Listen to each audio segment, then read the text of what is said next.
The mess hall at Fort Richardson fell into an uncomfortable silence as Master Sergeant Elena Martinez walked through the entrance, her weathered combat boots echoing against the polished floor. At 58, she still carried herself with the rigid posture of someone who had spent 3 decades molding raw civilians into elite soldiers, but the whispers that followed her like smoke told a different story.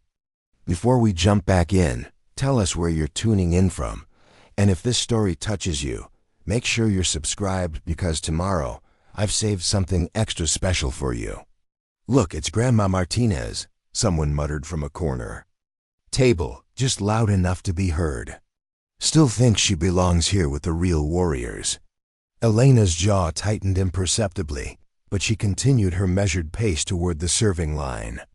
Behind the steam tables, a young private barely out of basic training looked her up and down with poorly concealed amusement. "What can I get you, ma'am?"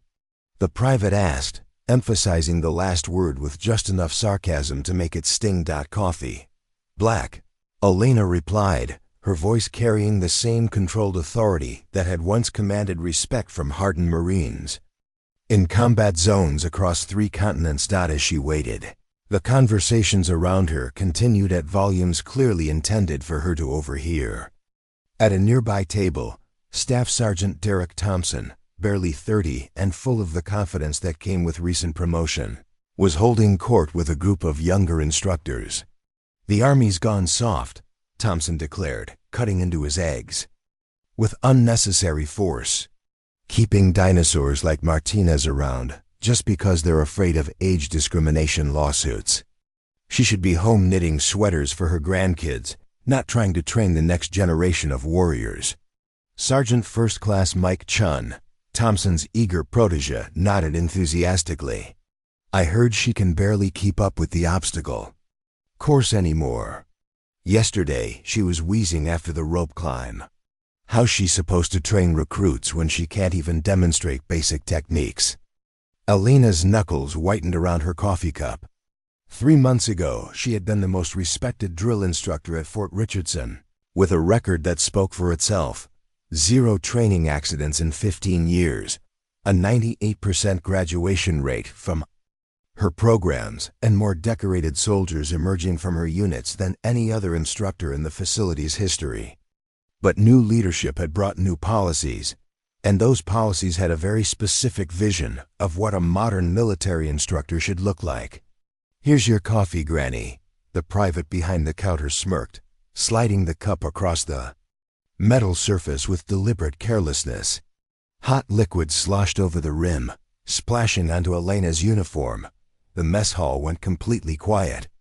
Every eye in the room was on Elena, waiting to see how the old sergeant would react to this blatant disrespect. For a moment, time seemed suspended as Elena stared down at the young private, her dark eyes carrying the weight of 1,000 battlefield decisions and hard-earned lessons. "I've trained over 4,000 soldiers in my career," Elena said quietly, her voice carrying clearly in the silence. "I've turned scared teenagers into confident warriors, taught panicked recruits to think clearly under fire, and brought home every single person I've ever been responsible for in combat. You serve food and make jokes about your superiors. We are not the same." The private's face flushed red as the implications of Elena's words sank in. Around the mess hall, several older NCOs nodded with approval, but the younger crowd remained unmoved. Thompson's voice cut through the tension like a blade. "See what I mean?" he said loudly enough for everyone to hear. "Living in the past, talking about glory days that ended a decade ago. The modern military needs instructors who can adapt to current threats, not museum pieces who think their old war stories make them relevant." Elena took her coffee and walked toward the exit, her back straight despite the humiliation burning in her chest. But as she reached the door, Thompson's voice followed her one more time. "Pathetic old woman. Can't accept that her time is over." Outside, Elena leaned against the brick wall of the mess hall and took a shaky breath. The morning air was crisp, with the promise of autumn, and she could hear the distant sounds of recruits beginning their morning physical training. For 30 years, she had been part of that sound, part of the heartbeat of military training that turned ordinary citizens into extraordinary soldiers. 3 months earlier, everything had changed when Colonel Patricia Hayward assumed command of the training facility. Hayward, a 42-year-old West Point graduate with degrees in organizational psychology and modern warfare tactics, had arrived with a mandate to modernize and optimize the training programs. One of her first initiatives had been to implement new age-based performance standards for instructional staff. "The military is evolving," Hayward had announced during her first all-hands meeting. "We need instructors who can relate to Gen Z, recruits who understand modern technology, and who can physically demonstrate the demanding standards we expect from our soldiers. This isn't about discrimination, it's about effectiveness." The new policies were wrapped in the language of efficiency and modernization, but their impact was clear. Instructors over 50 would face increased scrutiny, mandatory fitness evaluations every 60 days instead of annually, and reassignment to administrative support roles if they failed to meet enhanced physical standards designed for soldiers. 20 years younger, Elena had watched as veteran instructors with decades of experience were quietly transferred to desk jobs or encouraged to take early retirement. Master Sergeant Robert Williams, who had trained Navy SEALs for 15 years, was reassigned to equipment inventory after failing to complete an obstacle course in the time required of 25-year-old. Recruits.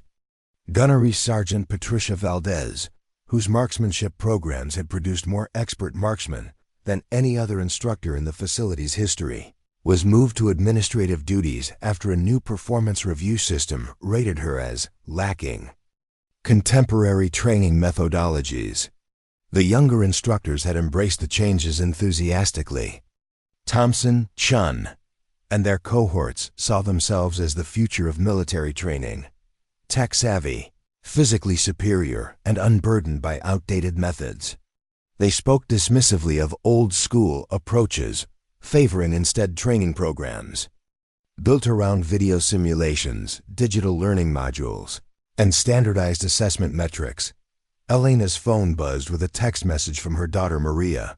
"Mom, please tell me you're not letting them get to you. You've trained half the special forces in this country.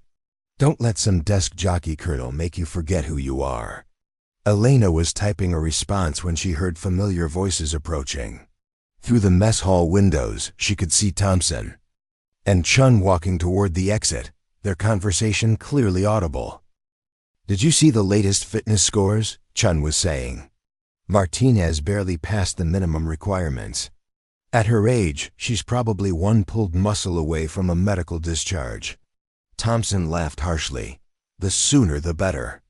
These old-timers are holding back real progress. The recruits need instructors they can respect, not some grandmother trying to relive her combat glory. I heard Colonel Hayward is looking for reasons to transfer more of the older staff," Chin added. "Martinez is probably next on the list. One more subpar evaluation, and she'd be shuffling papers and supply until retirement." Elena closed her eyes and remembered the day she had first arrived at Fort Richardson 15 years ago. She had been a young staff sergeant then, eager to prove herself as an instructor after multiple combat deployments in Iraq and Afghanistan. The facility had been run by grizzled veterans who had learned their craft through decades of experience. Men and women who understood that training soldiers was about more than physical fitness and technical knowledge. Sergeant Major James Crawford had been her mentor in those early days. A Vietnam veteran with 35 years of service, Crawford had taught her that effective military instruction was equal parts psychology, leadership, and practical expertise. "You can teach anyone to shoot straight or run fast," he had told her during one of their late-night conversations in his office. "But turning a civilian into a warrior? That takes wisdom that only comes from experience." Crawford had retired 8 years ago, replaced by a succession of younger commanders who emphasized metrics over mentorship. Standardization over individualized training approaches. The old-timers had gradually been pushed aside, their knowledge and experience dismissed as irrelevant in an era of high-tech warfare and data-driven decision-making. Elena thought about the thousands of soldiers she had trained over the years. Private Johnson, who had arrived at basic training as a scared kid from rural Montana and left as a confident Marine ready for deployment to Afghanistan. Specialist Rodriguez, who had struggled with marksmanship until Elena discovered she was left-eye dominant and adjusted her training accordingly. Corporal Thompson, ironically sharing a surname with her current tormentor, who had overcome a childhood stutter through Elena's patient encouragement and gone on to become a decorated communication specialist. Each of these soldiers represented more than just successful training outcomes. They were proof that effective military instruction required something that couldn't be measured in fitness scores or computer-based assessments: the ability to see potential in people who couldn't see it in themselves, and the experience to know exactly how to develop that potential. But in the current environment at Fort Richardson, such considerations seemed irrelevant. The new generation of instructors focused on standardized training protocols, digital performance metrics, and cookie-cutter approaches that treated every recruit as an identical data point rather than a unique individual with specific strengths and challenges. Elena's radio crackled to life, interrupting her thoughts. All senior NCOs to the administration building. Colonel Hayward wants to see you in conference room A in 10 minutes. Elena sighed and pushed herself off the wall. Whatever this meeting was about, she doubted it would be good news for the remaining veteran instructors. Hayward's meetings usually resulted in new policies that further marginalized experienced personnel in favor of younger staff. As she walked across the parade ground toward the administration building, Elena passed groups of new recruits going through their morning exercises. These young men and women represented the future of American military power, and they deserved the best possible training. The question that haunted Elena was whether best meant the latest technology and youngest instructors, or the hard-earned wisdom that came from decades of experience in turning civilians into warriors. Preparing and narrating this story took us a lot of time, so if you are enjoying it, subscribe to our channel. It means a lot to us. Now back to the story. The administration building's sterile corridors were a stark contrast to the lived-in atmosphere of the training facilities. Elena's boots clicked against polished linoleum as she made her way to conference room A, where she found 5 other senior NCOs already seated around a long table. The atmosphere was tense, with worried glances being exchanged between the assembled veterans. Colonel Hayward entered precisely at 0800, carrying a tablet and wearing the expression of someone about to deliver unwelcome news. At 42, she was younger than most of the NCOs in the room, but her bearing commanded immediate attention. "Good morning," Hayward began without preamble. "I've called this meeting to discuss some concerning trends in our training effectiveness metrics. Recent data analysis shows that certain instructional approaches are producing suboptimal results compared to our modernized programs." Elena felt her stomach tighten. She knew where this was heading. Hayward tapped her tablet and began reading. Statistics. Programs led by instructors over 50 show lower rates of improvement in standardized fitness assessments, reduced engagement scores in digital learning modules, and decreased satisfaction ratings from recruit feedback surveys. Master. Sergeant David Chen, Mike Chun's father and a 28-year veteran, spoke up. "Ma'am, with respect, some of those metrics might not capture the full picture of training effectiveness. Combat readiness isn't just about test scores." Hayward's expression didn't change. "Sergeant Chun, I appreciate your perspective, but we need to base our decisions on objective data, not subjective impressions.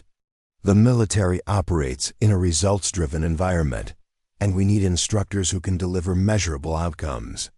She continued reading from her tablet. Additionally, we've received feedback from younger recruits indicating that they sometimes feel disconnected from instructors, whose experience comes from conflicts and technologies they see as outdated.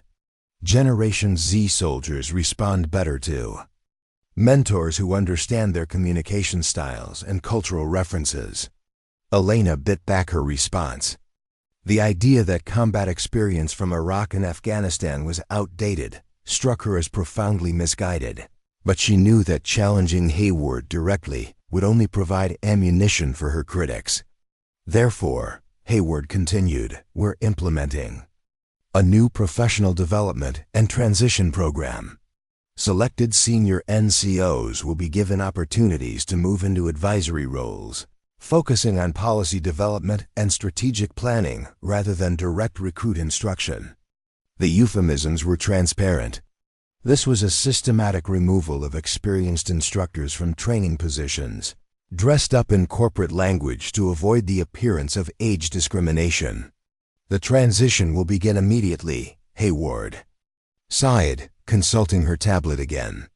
Master Sergeant Martinez, you'll be reassigned to the Logistics Coordination Office, where your experience can be valuable in supply chain optimization.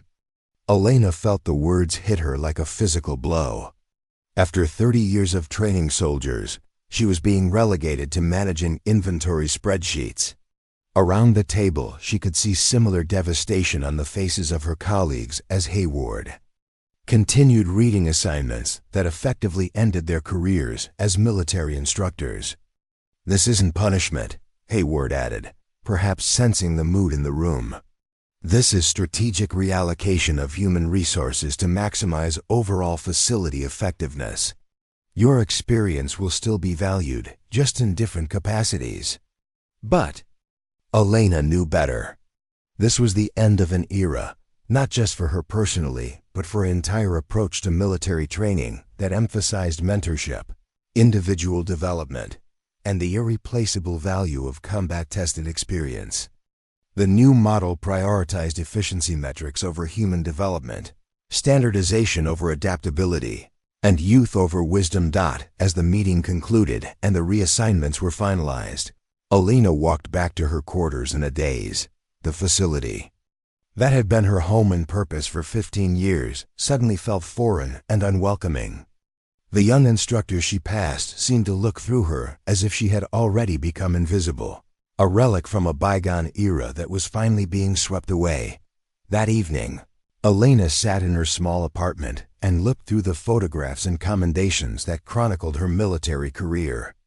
Combat action ribbons, expert marksmanship badges, letters of appreciation from commanding officers, and pictures of her with hundreds of soldiers she had trained over the years.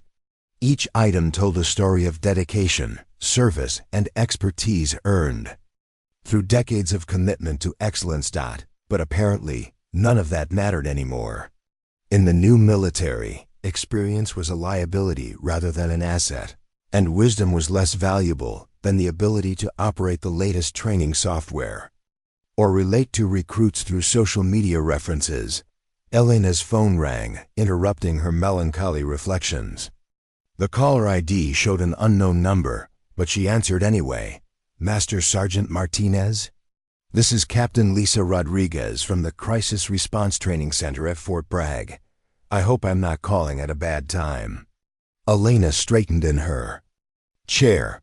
Fort Bragg's Crisis Response Training Center was legendary in military circles, an elite facility that prepared special operations personnel for the most challenging scenarios they might face in the field. Not at all, Captain. How can I help you? Ma'am, I'm calling because we've been following your training record, and we have a situation that requires someone with your specific expertise. We've got a group of Special Forces recruits who are struggling with weapons proficiency under stress conditions. Their technical skills are solid, but they're falling apart when we introduce psychological pressure and time constraints. Elena felt a spark of interest. What kind of psychological pressure? Combat simulation scenarios where they need to perform complex weapons maintenance while under simulated enemy fire, in complete darkness, or while dealing with equipment failures. These recruits are the top 1% of military athletes, but they can't translate their classroom knowledge into practical skills under stress. Captain Rodriguez paused, then continued. Your reputation for training soldiers to perform under impossible conditions is legendary in Special Operations Command. We've heard stories about your methods, how you can take recruits who freeze up under pressure and turn them into soldiers who can field strip and reassemble weapons blindfolded, while explosions are going off around them. Elena felt something stir inside her that had been dormant for months, the sense of being needed, of having unique skills that could make a real difference. When would you need me? We have a crisis situation, actually. These recruits are scheduled to deploy to classified operations in 6 weeks, but they're not ready. Standard training methods aren't working. We need someone who can reach them in ways that conventional instructors can't. Elena looked around her apartment at the boxes. She had already begun packing for her transition to the logistics coordination office. The choice seemed clear. She could accept her demotion and spend her remaining years in the military managing supply inventories, or she could take one last chance to prove that experience and expertise still mattered in training the next generation of warriors. Captain Rodriguez, Elena said finally, I'll be there tomorrow. The drive from Fort Richardson to Fort Bragg took Elena Martinez through landscapes that held decades of memories. As her weathered pickup truck rolled down Interstate 95, she found herself thinking about the journey that had brought her to this crossroads, a career that had begun in the dusty streets of East Los Angeles and was now hanging by a thread in the Carolina mountains. Elena had never planned to become a soldier, much less a military instructor. Growing up as the daughter of Mexican immigrants in a neighborhood where gunshots were more common than graduation ceremonies, the military had seemed like an escape route rather than a calling.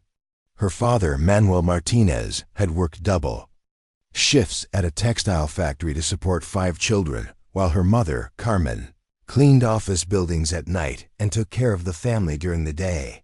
The Martinez household had been built on discipline and respect, values that would later serve Elena well in her military career. Manuel, despite never having served in the armed forces himself, had instilled in his children a deep appreciation for structure, hard work, and personal responsibility. Every morning before school, Elena and her siblings were required to make their beds with military precision, complete assigned chores without complaint, and present themselves for inspection before leaving the house. Mija, her father would say in his heavily accented English, in this world, people will judge you by how you carry yourself. Stand tall, work hard, and never give anyone a reason to look down on you. Those words had echoed in Elena's mind on a hot September morning in 1986 when, at 17, she had walked into the Army recruiting station on Whittier Boulevard. The recruiter, Staff Sergeant Williams, had been skeptical of the petite Latina teenager who claimed she wanted to be soldier. At 5 feet 4 inches and barely 115 pounds, Elena hardly fit the stereotypical image of military material. Little girl, Williams had said with condescending kindness, the Army isn't a social program. We need soldiers who can handle real combat situations. Have you considered the administrative corps? Nice desk job, regular hours, good benefits. Elena had fixed him with a stare that would later become legendary among recruits who tried to challenge her authority. Sergeant, I didn't come here for a desk job. I came here to be a soldier. If you're not the person who can make that happen, maybe you could find me someone who is. Williams had been taken aback by the teenager's directness, but something in her voice had convinced him to take a chance. 6 months later, Elena had graduated from basic training at Fort Leonard Wood as the top recruit in her company, earning both the Physical Fitness Award and the Leadership Excellence Commendation. Her first assignment had been with the 82nd Airborne Division at Fort Bragg, ironically, the same base she was now driving toward under very different circumstances. As a young private in 1987, Elena had thrown herself into military life with the intensity of someone who had found her true calling.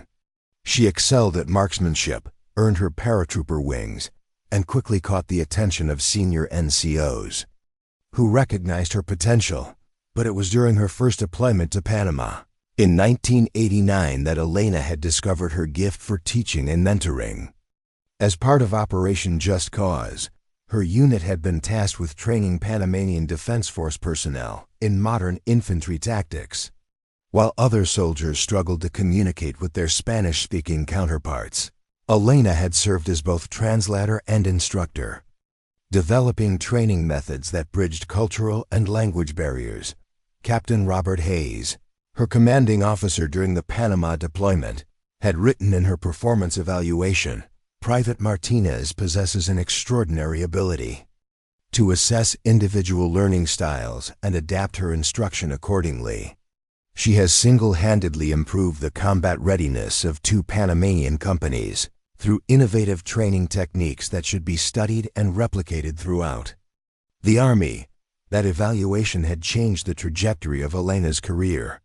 Instead of remaining in regular infantry units, she had been selected for advanced instructor training and assigned to develop curricula for cross-cultural military cooperation programs. Her success in Panama had led to similar assignments in Colombia, Honduras, and eventually Iraq during the Gulf War. The Gulf War had been Elena's first real test as a military instructor under combat conditions. Assigned to train Iraqi Kurdish fighters in coalition warfare tactics, she had found herself working with men who initially refused to take orders from a woman, much less a young American sergeant who looked more like their daughters than their military commanders. The breakthrough had come during a training exercise when Elena had demonstrated her marksmanship skills by hitting 15 consecutive targets at 300 meters with iron sights, a feat that none of the Kurdish fighters had been able to match. But more importantly, she had then spent the next 3 hours teaching them the breathing techniques, sight alignment principles, and mental focus strategies that had made her shooting possible. Marksmanship isn't about strength or natural talent, she had told them through an interpreter. It's about discipline, patience, and the ability to control your body and mind under pressure. These are skills that can be taught and learned by anyone willing to put in the work. By the end of her 6-month deployment, the Kurdish units Elena had trained were among the most effective coalition forces in northern Iraq. More importantly, several of the fighters had specifically requested to continue working with the little sergeant who shoots like a sniper and teaches like a professor. Elena's reputation as an instructor had grown throughout the 1990s as she moved between assignments that took her to Bosnia, Somalia, and eventually Afghanistan in the early days of Operation Enduring Freedom. Each deployment had added new dimensions to her teaching methodology as she learned to work with soldiers from different backgrounds, cultures, and levels of experience. But it was her work with Special Operations Command that had truly established Elena as one of the military's premier instructors. In 2003, she had been selected to develop training programs for the newly formed Combined Joint Special Operations Task Force, where her job was to prepare elite soldiers for the most challenging missions in Iraq and Afghanistan. The work had been demanding and dangerous. Elena had found herself training Navy SEALs, Army Rangers, and Delta Force operators in urban warfare tactics, counterinsurgency operations, and advanced marksmanship techniques. These were soldiers who were already among the best in the world, but who needed specialized skills for the unique challenges of fighting in densely populated areas against enemies who blended seamlessly with civilian populations. Elena's training methods had evolved far beyond traditional military instruction. She had developed scenario-based learning programs that replicated the psychological stress of combat, forcing students to apply their technical skills while dealing with time pressure, physical exhaustion, and simulated life-or-death decision making. One of her most innovative techniques involved weapons training in complete darkness. In real combat, she would tell her students, "You won't always have the luxury of good lighting or ideal conditions. You need to be able to maintain, repair, and operate your weapons by touch alone, because your life and the lives of your teammates may depend on it." The blindfolded weapons training had become Elena's signature technique. She would have students disassemble and reassemble M4 carbines, M249 light machine guns, and various sidearms while wearing blackout goggles, often while distracting sounds played in the background to simulate the chaos of combat. Initially, most students struggled to complete even basic tasks without sight, but Elena's patient instruction and gradual skill-building approach eventually produced soldiers who could perform complex weapons maintenance in complete darkness, faster than most could do it in broad daylight. Master Sergeant Tom Bradley, who had trained under Elena in 2005 before deploying to Fallujah, later credited her methods with saving his life during a night ambush. "My weapon jammed during a firefight in a building with no lights," he had written in a letter to Elena's commanding officer. "Thanks to Sergeant Martinez's training, I was able to clear the malfunction and get back in the fight in under 10 seconds, working entirely by feel. That skill literally meant the difference between going home to my family and becoming another casualty statistic." Stories like Bradley's had become common among soldiers who had trained under Elena. Her students consistently outperformed their peers in combat situations, particularly in scenarios that required improvisation, problem-solving under pressure, and the ability to maintain equipment in adverse conditions. But Elena's greatest strength as an instructor had always been her ability to connect with individual students and identify their specific learning needs. She had worked with cocky young rangers who needed to be humbled before they could be taught, terrified reservists who had to overcome paralyzing fear before they could function effectively, and experienced veterans who thought they had nothing left to learn. Private Marcus Johnson had been one of her most challenging students. A 19-year-old from rural Kentucky, Johnson had arrived at Elena's advanced marksmanship course with a reputation as a troublemaker who had barely made it through basic training. He was surly, uncooperative, and convinced that a female instructor couldn't teach him anything useful. Elena had spent weeks working with Johnson, gradually breaking down his resistance through a combination of patience, skill demonstration, and genuine concern for his development. She had discovered that his attitude problems stemmed from a learning disability that made it difficult for him to process verbal instructions, and she had adapted her teaching methods to rely more heavily on visual demonstration and hands-on practice. By the end of the course, Johnson had not only mastered the advanced marksmanship techniques, but had also undergone a complete transformation in attitude and self-confidence. He had gone on to become one of the Army's top snipers, and had specifically requested Elena as his instructor for several follow-up training programs. "Sergeant Martinez didn't just teach me how to shoot," Johnson had told a journalist writing about military training methods. "She taught me how to learn, how to believe in myself, and how to push through challenges that seemed impossible. Those lessons went way beyond marksmanship. They changed my whole life." Elena had accumulated hundreds of similar stories over her 3 decades of service. She had trained soldiers who went on to become Medal of Honor recipients, unit commanders, and instructors themselves. Her teaching methods had been studied by military educators around the world, and several of her innovations had been incorporated into official Army training doctrine. But perhaps more important than any individual success story was the broader impact of Elena's approach to military instruction. She had consistently demonstrated that effective teaching required more than just technical knowledge. It demanded the ability to understand people, to motivate them to exceed their own expectations, and to adapt instruction methods to meet individual learning needs. Elena's personnel file was filled with commendations that spoke to this impact. General Patricia Morrison, who had commanded Special Operations Forces in Afghanistan, had written, "Master Sergeant Martinez represents the gold standard in military instruction.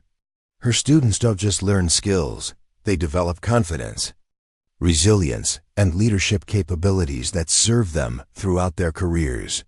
The Army would benefit enormously from having more instructors who share her dedication and methodology. Colonel James Rivera, who had overseen Elena's work at the Special Operations Training Center, had been even more specific in his praise. "In 15 years of observing military instructors, I have never seen anyone who can consistently produce the level of improvement that Sergeant Martinez achieves with her students.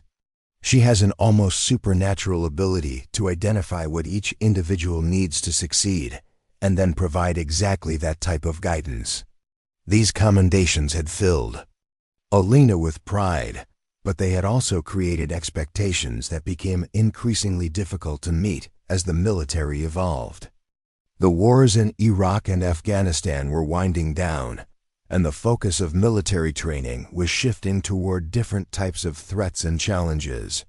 Younger officers and NCOs, many of whom had never experienced the intensity of prolonged combat operations, were implementing new approaches that emphasized technology, standardization, and metrics-based assessment. Elena had tried to adapt to these changes, incorporating digital learning tools into her programs and developing assessment methods that could generate the quantitative data that modern military leadership demanded. But she had struggled to reconcile these new requirements with her fundamental belief that effective military instruction was inherently personal and relationship-based. The tension had come to a head during her assignment to Fort Richardson, where Colonel Hayward's modernization initiatives had systematically undermined the teaching methods that Elena had spent decades developing and refining.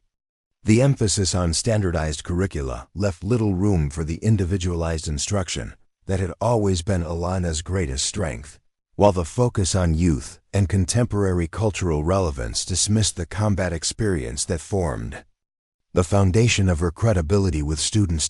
As Elena's truck crested a hill and she caught her first glimpse of Fort Bragg in the distance, she reflected on how much had changed since her first assignment there as a young private. The base looked largely the same, but the military culture that had nurtured her development and recognized her contributions seemed to be disappearing.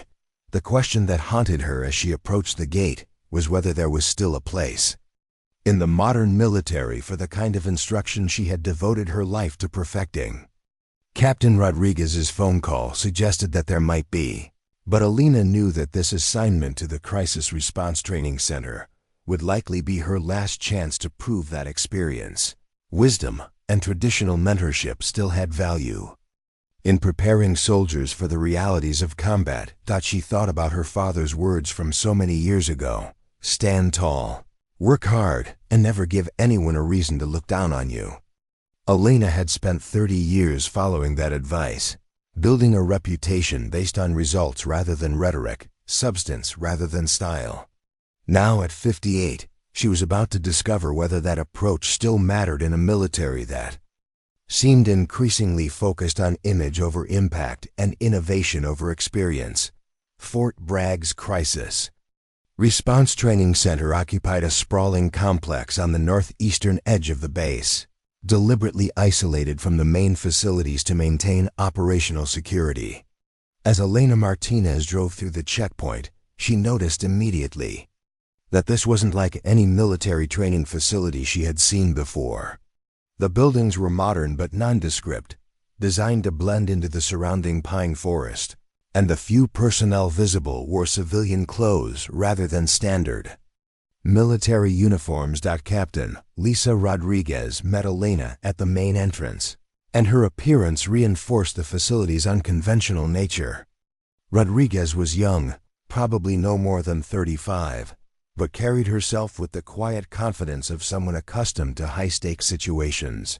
Her handshake was firm, her eye contact direct, and Elena could sense immediately that this officer was cut from a different cloth than the bureaucrats who had been reshaping military training at Fort Richardson.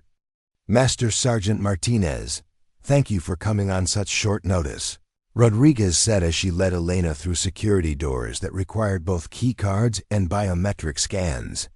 "I know this is irregular, but we have a situation that requires immediate attention."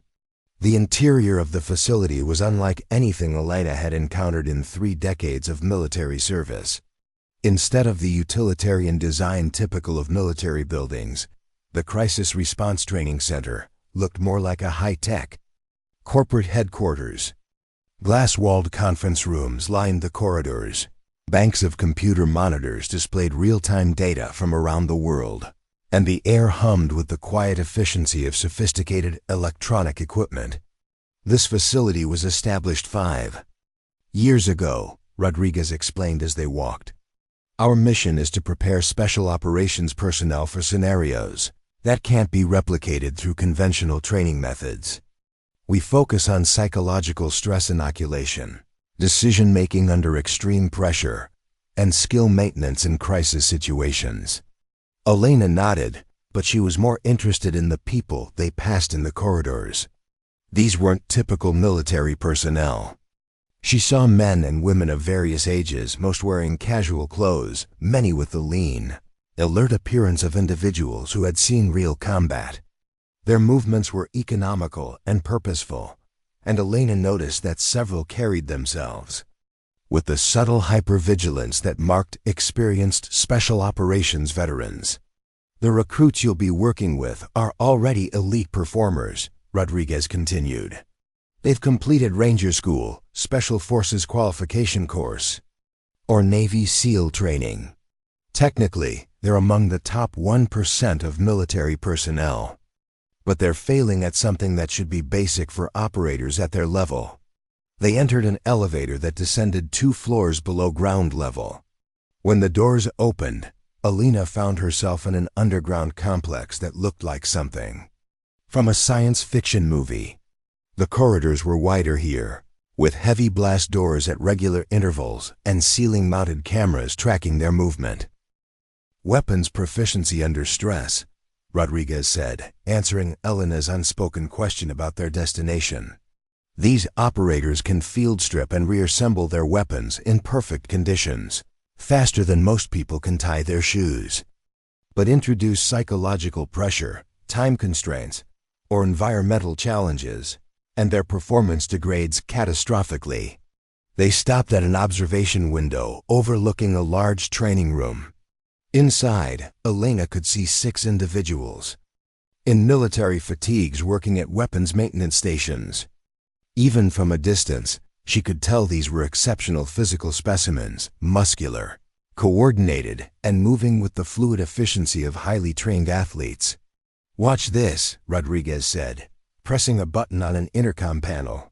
"Candidates, you have 60 seconds to field strip and reassemble your M4 South. Timer starts now." Elena watched as the 6 operators immediately began disassembling their weapons. Their movements were smooth and confident, clearly the result of countless hours of practice. Within 45 seconds, all 6 had successfully completed the task. "Impressive," Elena commented. "What's the problem?" Rodriguez pressed another button. "Now we add stress. Candidates, same exercise, 60 seconds, but this time with ambient conditions." The lights in the training room dimmed to barely visible levels, and speakers began broadcasting the sounds of gunfire, explosions, and shouting voices. Even through the observation window, Elena could feel the psychological impact of the simulated battlefield audio. "Timer starts now," Rodriguez announced. The difference was immediate and dramatic. The operators, who had just performed flawlessly under normal conditions, began fumbling with their weapons. Their smooth, confident movements became jerky and uncertain. 2 of them dropped components on the floor and had to search for them in the dim light. After 60 seconds, only one had successfully completed the reassembly, and Elena could see that his hands were shaking as he inserted the final component. Rodriguez turned off the simulation, and the normal lighting returned.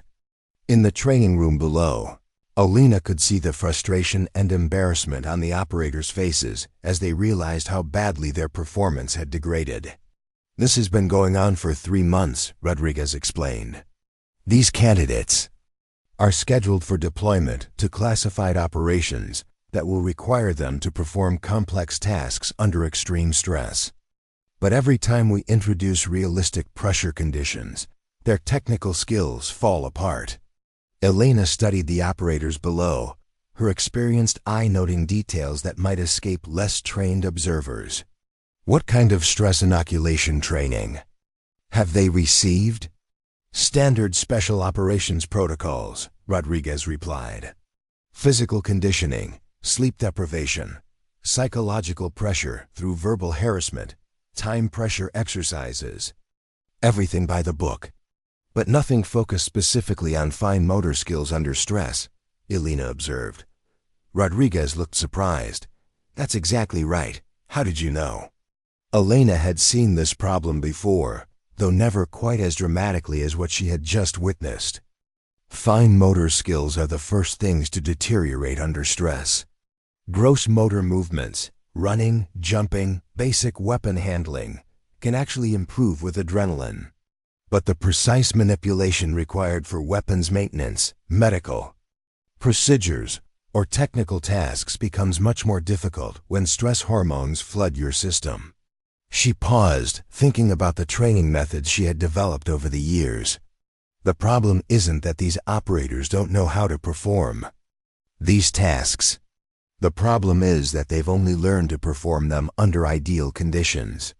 When you introduce stress, their muscle memory isn't strong enough to overcome the physiological effects of adrenaline and cortisol.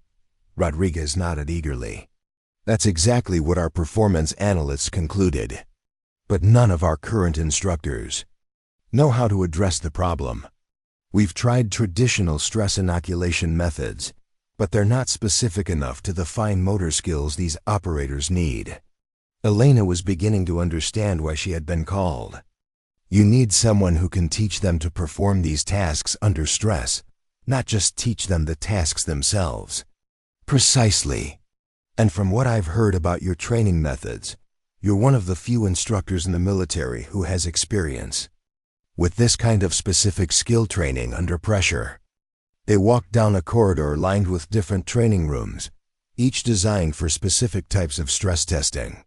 Elena saw chambers that could simulate extreme temperatures, underwater conditions, confined spaces, and various forms of sensory deprivation. The facility was clearly designed to push human performance to its absolute limits. The candidates you'll be working with are all volunteers, Rodriguez explained. They know their current deployment is at risk if they can't master these skills. They're motivated, but they're also frustrated and beginning to lose confidence. They entered a briefing room where Elena got her first close look at the 6 operators. As Rodriguez had indicated, these were clearly elite soldiers. Elena estimated their ages between 25 and 35, all in peak physical condition, all carrying themselves with the quiet confidence that came from extensive combat experience.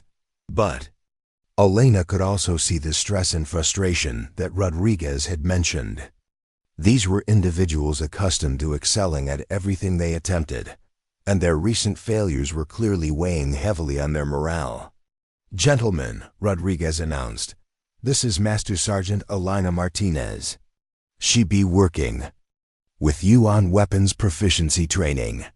Elena immediately noticed the skeptical glances that passed between the operators. She had seen that look countless times before, elite soldiers wondering what a middle-aged woman could possibly teach them about their craft. It was a look that said they were expecting another academic instructor with theoretical knowledge, but no practical experience. Staff Sergeant Kevin Walsh, a Green Beret with multiple combat deployments, spoke first. "Ma'am, with respect, we've been working with weapons for years. Our technical knowledge isn't the problem." Elena appreciated his directness. "Sergeant Walsh, you're absolutely right. Your technical knowledge is excellent. I watched you perform that field stripping exercise upstairs, and your form was textbook perfect." Walsh looked pleased with the compliment, but Elena continued, However, I also watched you try the same exercise under stress conditions, and you couldn't complete it in twice the allotted time. So clearly, technical knowledge isn't the issue we need to address." The room fell silent. Elena could see that. Her blunt assessment had hit home, but she also noticed that the operators were paying attention now rather than simply going through the motions of another briefing. Petty Officer First Class Michael Torres, a Navy SEAL with the lean build of a marathon runner, raised his hand. "Ma'am, what makes you think you can solve a problem that our previous instructors couldn't handle?" Elena had been expecting this question. "Petty Officer Torres, how many years of combat experience do you have?" 6 years, ma'am. 3 deployments to Afghanistan, 2 to Iraq, 1 classified." "Impressive record," Elena acknowledged. "I have 30 years of combat and training experience across 5 different conflicts. More importantly, I've spent the last 15 years specifically developing training methods for fine motor skills under stress conditions." She paused, letting that information sink in. "But you don't have to take my word for it. I'm going to show you exactly what we're going to accomplish together." Elena walked to the weapons table at the front of the room and picked up an M4 carbine. Without ceremony, she began field stripping, the weapon with the casual efficiency of someone who had performed the task thousands of times. Her movements were economical and precise, and she completed the disassembly in less than 20 seconds. "This is baseline performance," she explained as she reassembled the weapon with equal speed. "Any competent soldier should be able to perform this task under ideal conditions." She set the weapon back on the table and looked at the operators. But combat doesn't provide ideal conditions.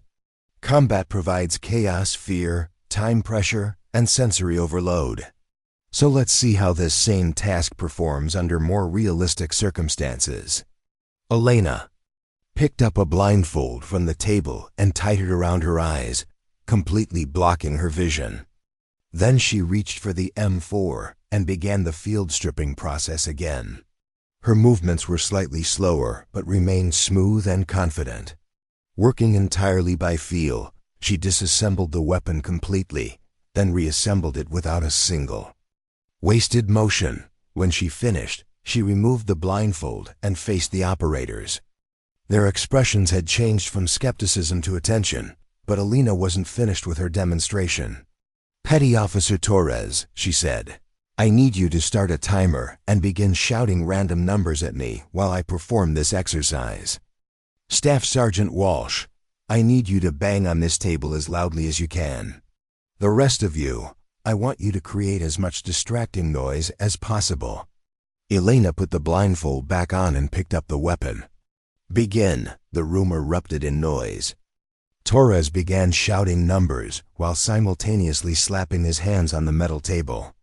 Walsh began drumming on the furniture with his fists, while the other operators clapped, stomped their feet, and created a cacophony that would have made concentration difficult under any circumstances. Through it all, Elena continued working on the weapon with the same steady precision she had demonstrated before. The noise, darkness, and chaos around her seemed to have no effect on her performance. Within 30 seconds, she had completely field stripped and reassembled the M4. When she removed the blindfold, the room was completely silent. The operators were staring at her with expressions of genuine amazement and newfound respect. "How?" Walsh asked simply. Elena smiled. "Practice. Specifically, practice under the exact conditions you'll face in the field. Your muscles need to learn these movements so thoroughly that they become automatic responses that don't require conscious thought or visual feedback." She looked around the room at the 6 faces that were now paying complete attention to every word she said. "Over the next 2 weeks, I'm going to teach you to perform every weapons-related task you might need in the field, under conditions that are much worse than anything you'll actually encounter in combat. By the time we're finished, handling your weapons in complete darkness while under stress will feel easier than the baseline exercise you struggled with this morning." Sergeant First Class David Park, a ranger with the compact build of a former gymnast, raised his hand. "Ma'am, is it really possible to develop that level of skill in just 2 weeks?" Elena's expression grew serious. "Sergeant Park, I'm not going to lie to you.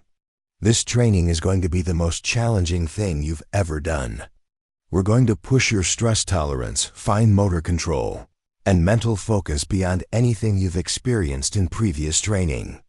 She paused, making eye contact with each operator. "But by the time we're finished, you'll be able to perform complex weapons maintenance in complete darkness, under time pressure, while dealing with simulated combat stress that would have paralyzed you 2 weeks earlier. The question isn't whether it's possible. The question is whether you're willing to do what's necessary to make it happen." The 6 operators exchanged glances, and Elena could see the mix of determination and apprehension in their faces. These were elite soldiers who had overcome tremendous challenges to reach their current positions, but they were also intelligent enough to recognize that what Elena was proposing would test them in ways they had never been tested before. Captain Rodriguez stepped forward.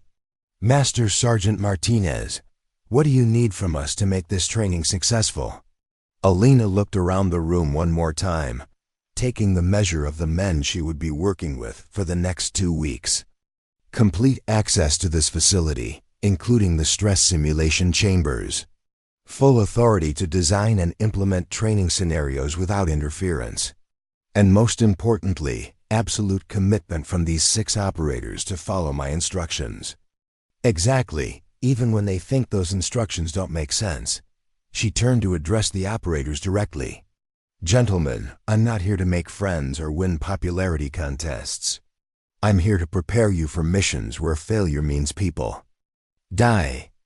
If you're not ready for that level of intensity, this is your chance to walk away." None of the operators moved. Elena nodded with satisfaction. "Good. We start tomorrow at 0500. Get a good night's sleep, because it's the last comfortable night you're going to have for the next 2 weeks."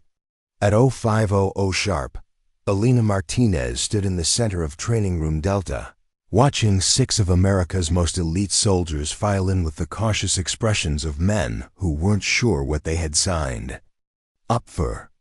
The underground chamber had been configured overnight, according to Elena's specifications. Weapons tables arranged in a precise hexagon, each station equipped with multiple rifle variants, specialized tools, and monitoring equipment that would track every aspect of their performance. Staff Sergeant Kevin Walsh entered first, moving with the predatory grace that marked him as a Green Beret veteran. Behind him came Petty Officer Michael Torres, whose SEAL training was evident in the way he automatically scanned the room for potential threats and escape routes. Sergeant First Class David Park carried himself with the disciplined bearing of a ranger, while Technical Sergeant James Crawford's Air Force pararescue background showed in his methodical assessment of the training setup. The last 2 operators presented an interesting contrast. Master Sergeant Robert Chun, a Delta Force veteran at 34, was the oldest and most experienced of the group, while Sergeant Alex Rivera, a 26-year-old Special Forces medic, was the youngest but had already earned a reputation for exceptional performance under pressure. Elena had spent the previous evening studying their personnel files, looking for psychological patterns that might help her understand why these particular operators were struggling with stress-based fine motor tasks. What she had found was troubling. All 6 had been top performers throughout their military careers, but their recent failures at the Crisis Response Training Center were creating a crisis of confidence that threatened to undermine their effectiveness in the field. "Gentlemen," Elena began, her voice cutting through the underground chamber's artificial silence. "Yesterday you saw what's possible when fine motor skills are trained specifically for stress conditions. Today, we begin the process of building those skills in each of you." She gestured to the weapon stations arranged around the room. "Each of you will be assigned a primary position, but over the next 2 weeks, you'll rotate through every station. and learn to work with every weapon variant represented here. By the time we're finished, you'll be able to service an M4, M249, M240, M2.50 cal, and specialized sniper systems in complete darkness, while dealing with stress levels that would have incapacitated you a week ago. Rivera raised his hand tentatively. Ma'am, how exactly do you plan to create those stress levels safely? Elena smiled grimly. Sergeant Rivera, safety is relative. The stress we're going to create here is nothing compared to what you'll face when your life depends on getting your weapon back in action while enemies are trying to kill you. But to answer your question directly, we'll be using a combination of environmental stressors, time pressure, physical exhaustion, and psychological pressure techniques.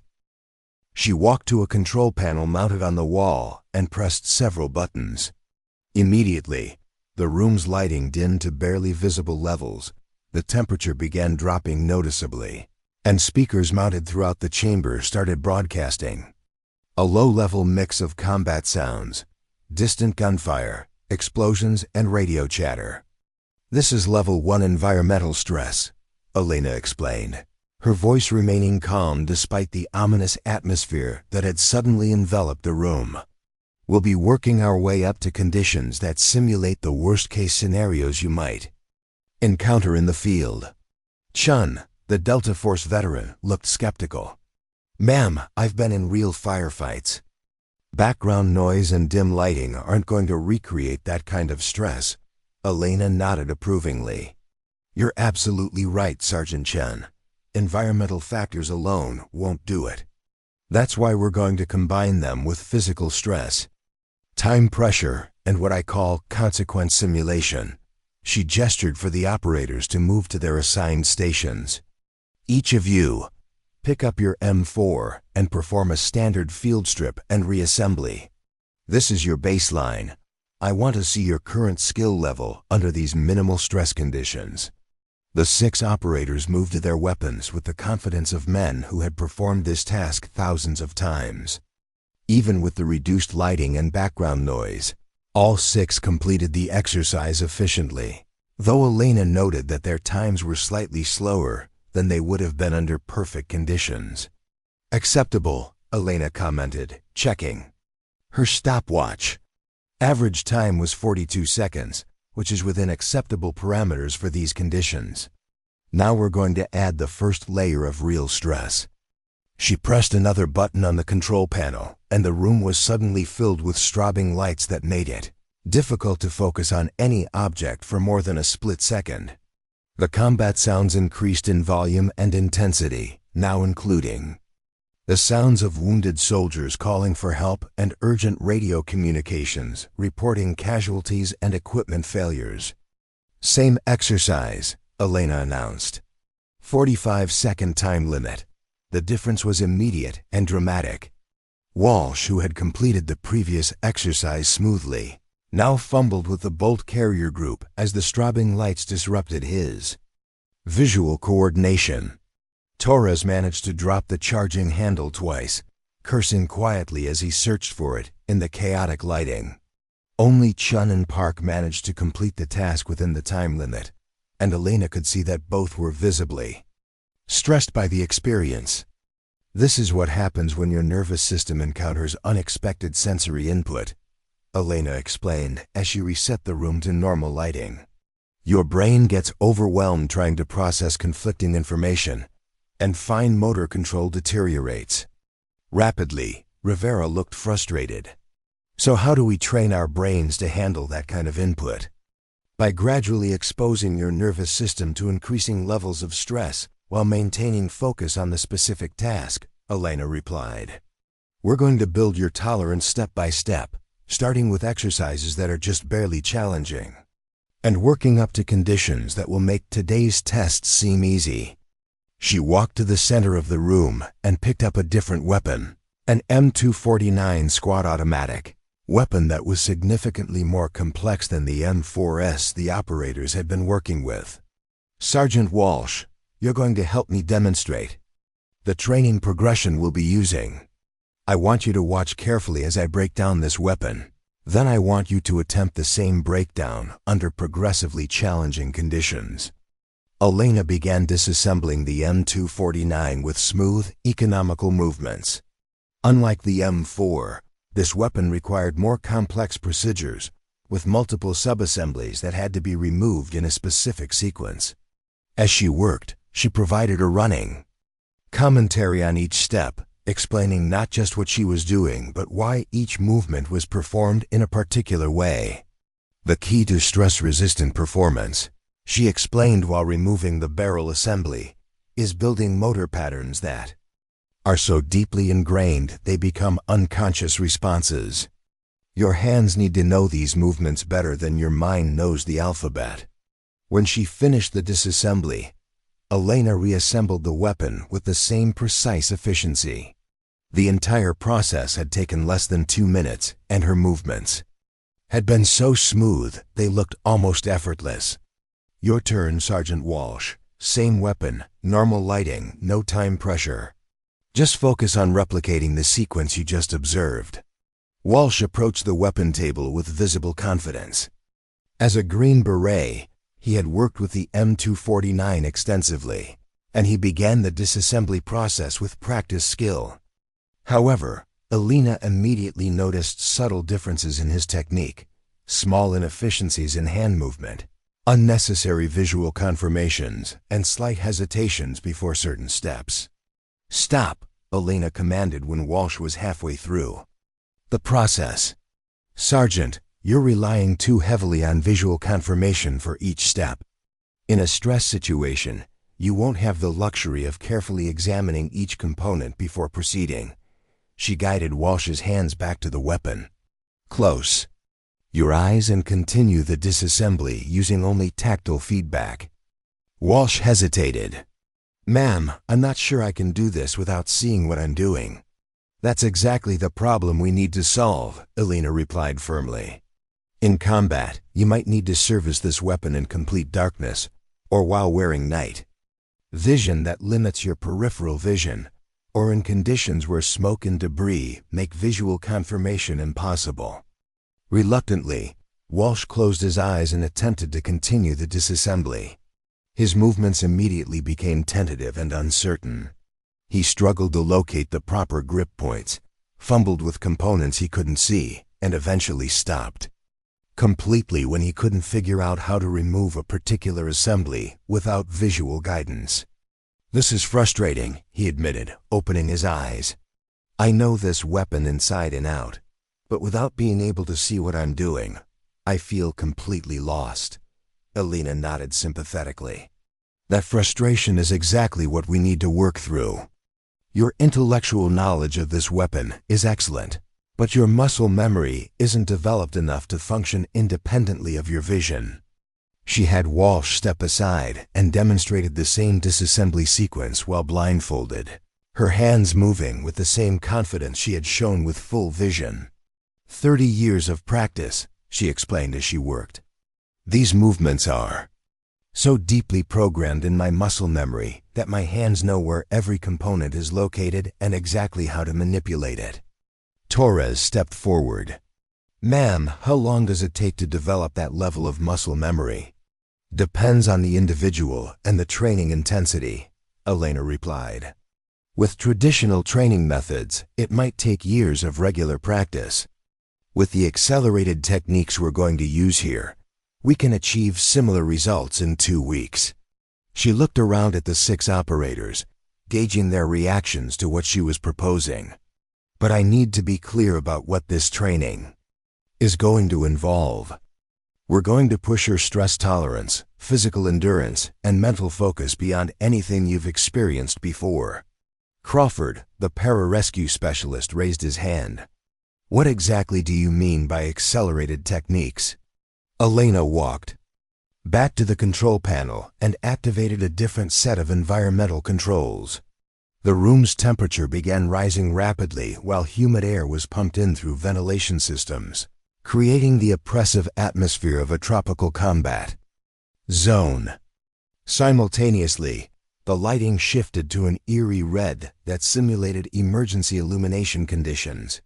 We're going to train under conditions that replicate the worst-case scenarios you might encounter in the field, Elena explained. Extreme temperatures, high humidity, emergency lighting, equipment failures, time pressure, physical exhaustion, and psychological stress. She gestured to a series of doors leading to adjacent chambers. Those rooms contain specialized training environments, underwater simulation tanks, confined space replicators, extreme temperature chambers, and full-spectrum combat noise generators. Over the next 2 weeks, you'll learn to service weapons in all of those environments. The operators exchanged glances that mixed determination with apprehension. These were men accustomed to extreme challenges, but Elena's proposed training regimen was clearly going to test them in ways they had never experienced. But before we get to the exotic environments, Elena continued, we need to build your foundation skills. Today, we're going to work on basic muscle memory development using a technique I call progressive sensory deprivation. She handed each operator a set of specially designed gloves that significantly reduce tactile sensitivity. Put these on.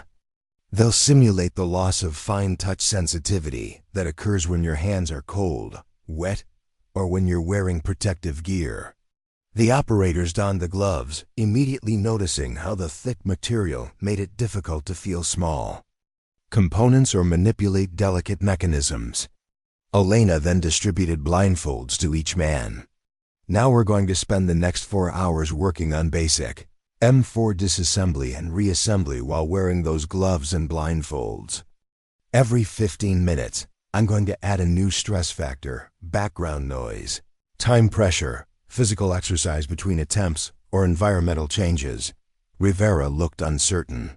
Ma'am, 4 hours seems like a long time for such a basic exercise. Elena's expression grew serious. Sergeant Rivera, let me tell you about a mission I supported in Afghanistan in 2007. A Special Forces team was pinned down in a compound for 18 hours. Their primary weapon systems kept jamming because of sand infiltration, and they had to service their rifles repeatedly in complete darkness while under continuous enemy fire. She paused, letting the implications sink in. The team medic, a soldier with training very similar to yours, couldn't get his M4 back in action during a critical moment because he'd never learned to work on weapons without visual confirmation. That failure cost lives. The room fell, silent as the operators contemplated Elena's story. These were professional warriors who understood that training deficiencies in controlled environments could become fatal weaknesses in combat situations. The difference between success and failure in special operations, Elena continued, often comes down to your ability to perform complex tasks under conditions that would paralyze less prepared individuals. What we're going to do here over the next 2 weeks is build that capability systematically.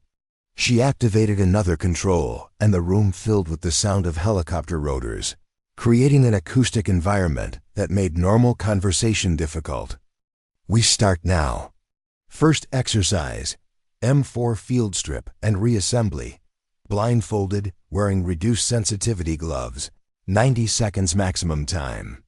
As the 6 operators moved to their weapons, Elena could see the mix of determination and uncertainty in their posture. These were elite soldiers who were accustomed to excelling at every challenge, but they were about to embark on training that would test not just their technical knowledge, but their ability to maintain focus and precision under conditions designed to overwhelm their senses. Walsh picked up his M4 and began the disassembly process, his movements immediately hampered by the combination of blindfold and thick gloves. Within seconds, he was struggling with the magazine release, unable to feel the small button through the desensitizing material.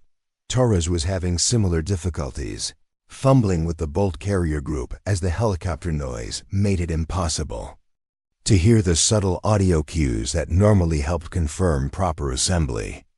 Crawford managed to complete the disassembly, but became completely lost during reassembly when he couldn't feel the proper alignment of internal components. Only Chun, with his extensive Delta Force experience, managed to complete the exercise within the time limit, but Alina could see the strain in his posture as he fought to maintain focus despite the sensory challenges.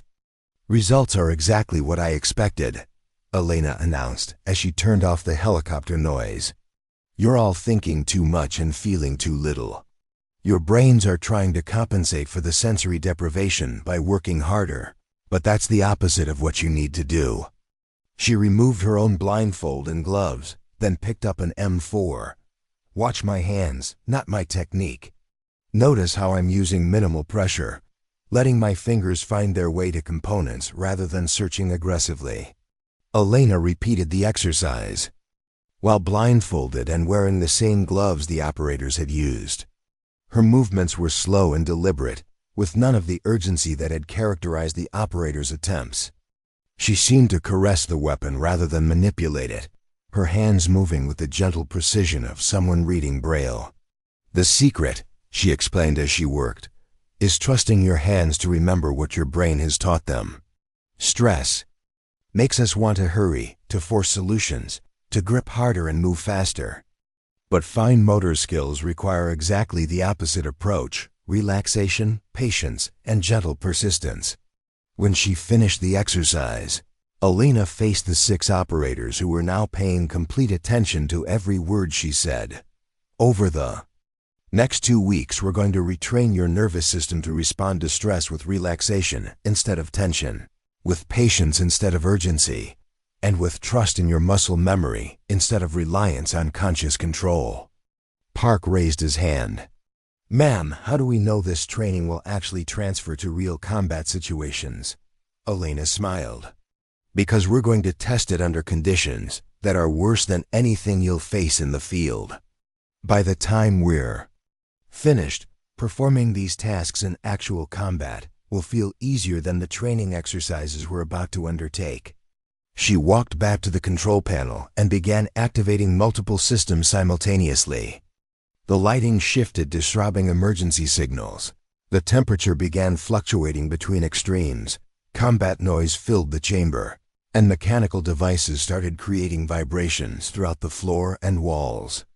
"This is level 3 stress simulation," Alina announced over the cacophony.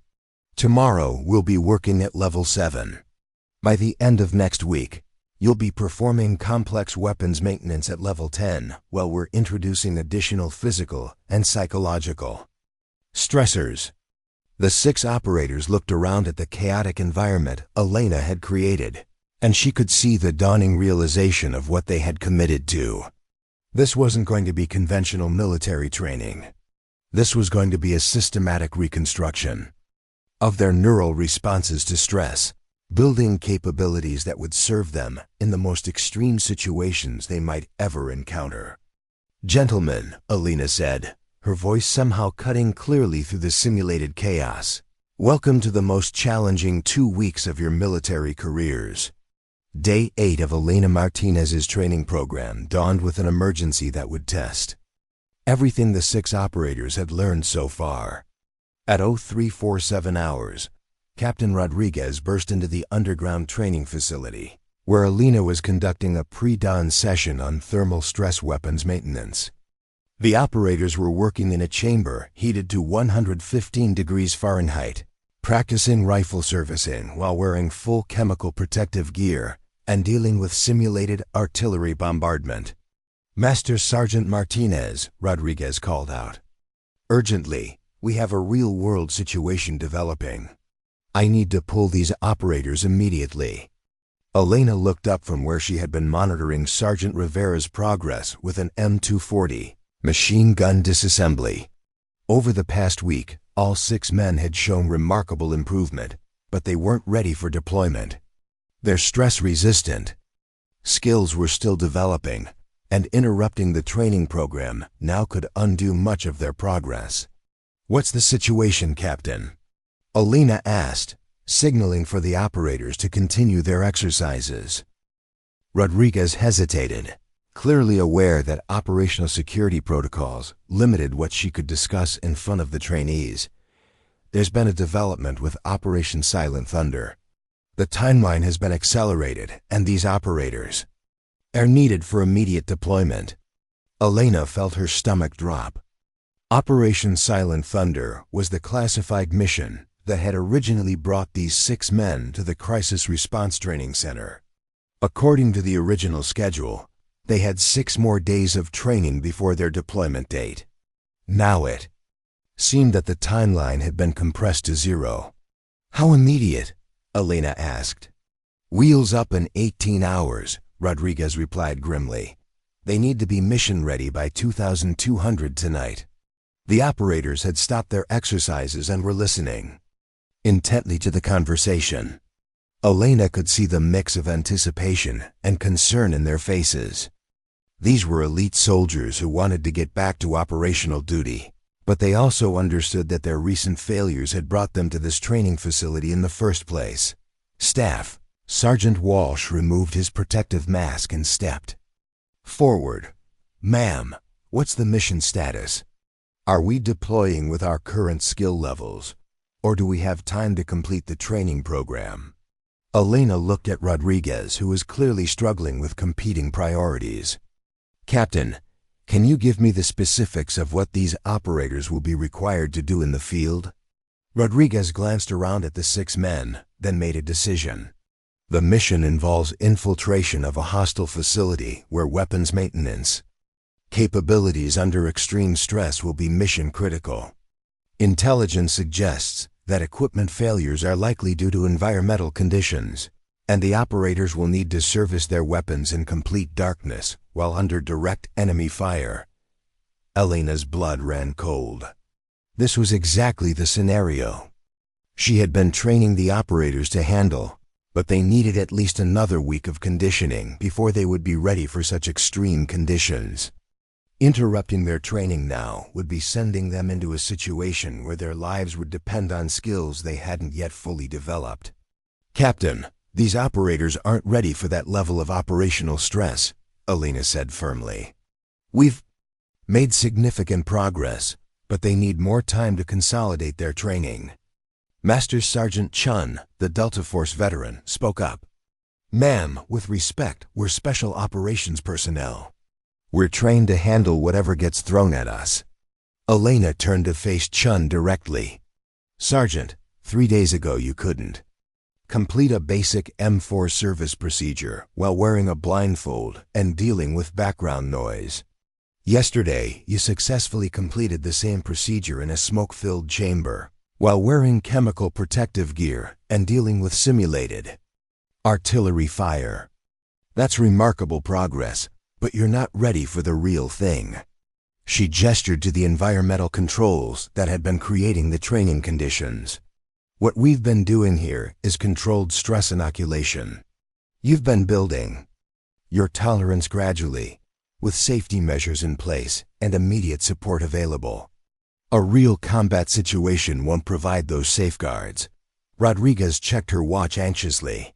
Master Sergeant, I understand your concerns, but the mission can't wait. These operators are the only available personnel with the specific qualifications required for this operation. Elena realized she was facing a dilemma that had no good solutions. Sending the operators on the mission before their training was complete could result in mission failure or casualties. But refusing to release them would mean that whatever Operation Silent Thunder was designed to accomplish wouldn't happen at all.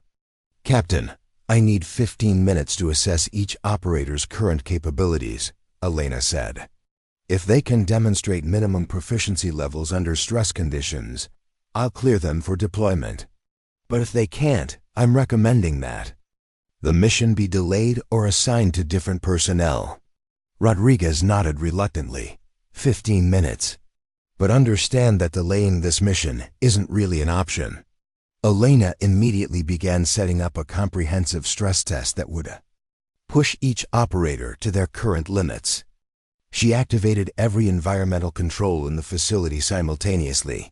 Strobing lights, Extreme temperature fluctuations, multi-directional audio assault, chemical irritants that required protective masks, and vibration systems that made fine motor control extremely difficult.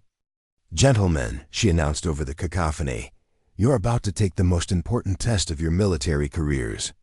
Each of you will have exactly 5 minutes to completely service an M4, M249, and M240.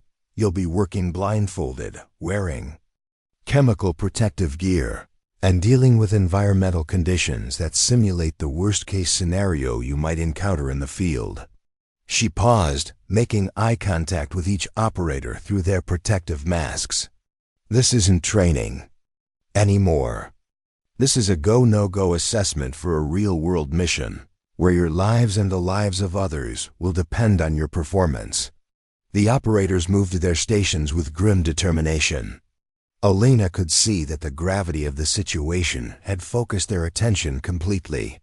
These weren't practice exercises anymore. This was a final examination where failure could mean death. Walsh went first, approaching his weapon station with the controlled aggression that marked him as a combat veteran. Elena started the timer and activated the full stress simulation. The chamber filled with strobing red lights, deafening noise, and chemical smoke that made breathing difficult even through protective masks. Walsh began with the M4, his hands moving with greater confidence than Elena had seen from him before. The week of intensive training had clearly improved his muscle memory, and he completed the field strip and reassembly in under 90 seconds, despite the environmental chaos around him. He moved to the M249 without hesitation, his hands finding the weapon's components with growing assurance. Elena noticed that he was using the breathing technique she had taught him, maintaining steady respiration even as the stress simulation tried to trigger panic responses. The M240 presented the greatest challenge, with its more complex disassembly sequence and heavier components. Walsh struggled briefly with the bolt assembly, his hands searching for the proper grip points while explosions thundered around him. But he recovered quickly, completing the service procedure with 10 seconds to spare. "Pass," Elena announced, her voice cutting through the noise. Walsh had demonstrated the minimum proficiency levels needed for field deployment. Torres went next, approaching his station with the methodical precision that characterized Navy SEAL training. His performance was even smoother than Walsh's, his hands moving with the fluid efficiency that came from thousands of repetitions under stress conditions. Elena watched closely as Torres worked through the weapon sequence. His muscle memory was clearly well developed, and he showed no signs of the panic responses that had characterized his performance a week earlier. More importantly, when he encountered a deliberately introduced malfunction in the M249, he adapted quickly and resolved the problem without losing his composure. "Pass," Elena called out as Torres completed his sequence with time to spare. Crawford, the pararescue specialist, demonstrated similar proficiency, though Elena noticed he was relying heavily on the visualization techniques she had taught him for working in complete darkness. His performance was solid, meeting all the minimum requirements for field deployment. Park and Rivera both passed their assessments as well, showing that the intensive training had successfully rebuilt their stress response patterns. Elena felt a surge of professional pride as she watched these elite soldiers demonstrate capabilities that had seemed impossible just 8 days earlier. But Master Sergeant Chun presented a different challenge. As the most experienced operator in the group, Chun had initially been the most resistant to Elena's training methods. He had approached the program with the confidence of someone who had successfully completed dozens of high-risk missions, and he had been skeptical of techniques that seemed to contradict his extensive combat experience. Now, as Chun approached his weapon station, Elena could see that his confidence had been shaken by the intensive training regimen. Instead of moving with his usual aggressive efficiency, he seemed tentative and uncertain, second-guessing his muscle memory. Instead of trusting the skills he had developed, Elena started the timer and activated the stress simulation. Chun began with the M4, but his movements were jerky and hesitant. He completed the disassembly successfully, but took nearly twice as long as the other operators. When he moved to the M249, his uncertainty became more pronounced, and he made several false starts before completing the procedure. The M240 proved to be Chun's breaking point. As he attempted to remove the bolt assembly, his hands began shaking from the combination of physical stress and psychological pressure. He dropped a critical component and spent precious seconds searching for it in the chaotic environment Elena had created. Time, Elena called out as the 5-minute limit expired. Chun had failed to complete the full sequence. The chamber fell silent as Elena deactivated the stress simulation. Chun stood at his station, his face flushed with embarrassment and frustration. For someone accustomed to being the best at everything he attempted, this failure was devastating. "Sergeant Chen, you're not ready for deployment," Elena announced, her voice gentle but firm. "Your technical skills are solid, but you're fighting your training instead of trusting it." Chun pulled off his protective mask, his face showing the strain of the past week. "Ma'am, I've completed more high-risk missions than the rest of these operators combined. I know I can handle whatever this operation requires." Elena nodded sympathetically. "I don't doubt your combat experience or your courage, Sergeant. But this mission will require specific skills that you haven't fully developed yet. Sending you out there now would be setting you up for failure." Captain Rodriguez stepped forward, clearly uncomfortable with the situation. "Master Sergeant Martinez, we need all 6 operators for this mission. The operational requirements specify a 6-man team with their exact qualifications." Elena found herself in an impossible position. Military protocol demanded that she defer to the operational commander's judgment about mission requirements. But her professional responsibility as an instructor required her to honestly assess each operator's readiness for deployment. "Captain, I can clear 5 of these operators for immediate deployment," Elena said carefully. "They've demonstrated the minimum proficiency levels required for field operations. But Sergeant Chun needs additional training before he'll be ready for the stress levels this mission will involve." Rodriguez looked around at the 5 operators who had passed their assessments, then at Chun, who was still standing at his weapon station, with the expression of someone who had just seen his career prospects collapse.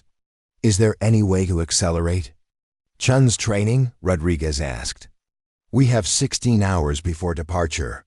Elena considered the options.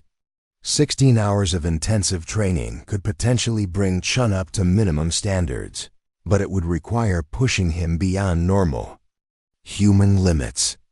The techniques she would need to use were experimental and carried significant risks. "There's a possibility," Elena said slowly, "but it would involve advanced stress conditioning methods that I've never used in an operational environment. The psychological stress would be extreme, and there's no guarantee of success." Chun stepped forward, his jaw set with determination. "Ma'am, I want to try. I've never failed a mission in 12 years of special operations, and I'm not starting now." Elena looked at the Delta Force veteran, seeing in his eyes the same desperate determination she had felt when her own career had been threatened by age discrimination.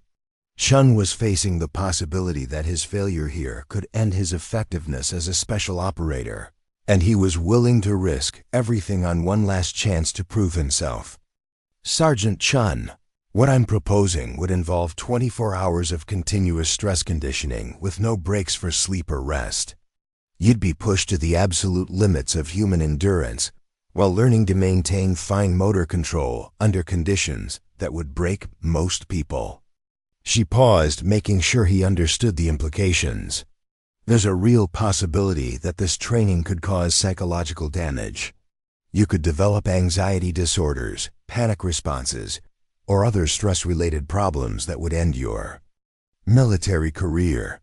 Chun didn't hesitate. Ma'am, my career is already over if I can't complete this mission.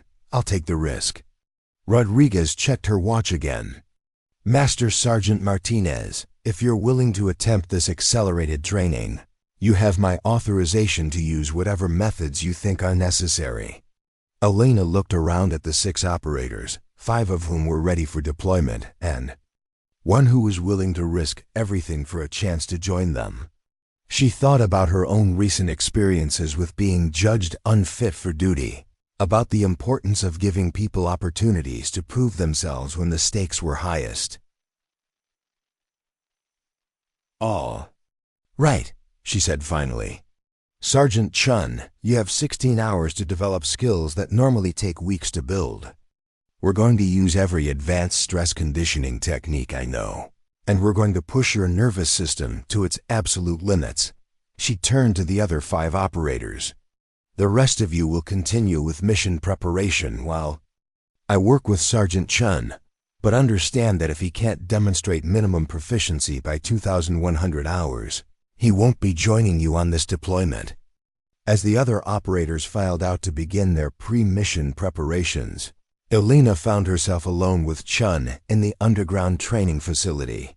The next 16 hours would test not just Chun's ability to overcome his limitations, but Elena's skills as an instructor in the most challenging circumstances of her career.